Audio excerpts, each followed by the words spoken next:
जय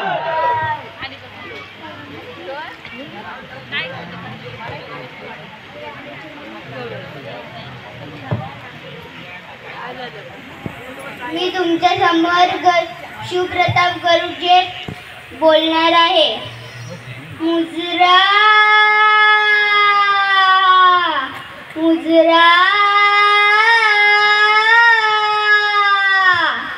मराठमोळ्या मातीमधुनी झरत खळखळणारी नसा नसा मध शिवशक्ती अजून सळसळणारी मनात आमच्या सत्वाची रणभैरवी दुमदुमणारी मर्दानी बाण्याची अजूने बिजळी चमचमणारी अहो महाराष्ट्राचे सुपुत्र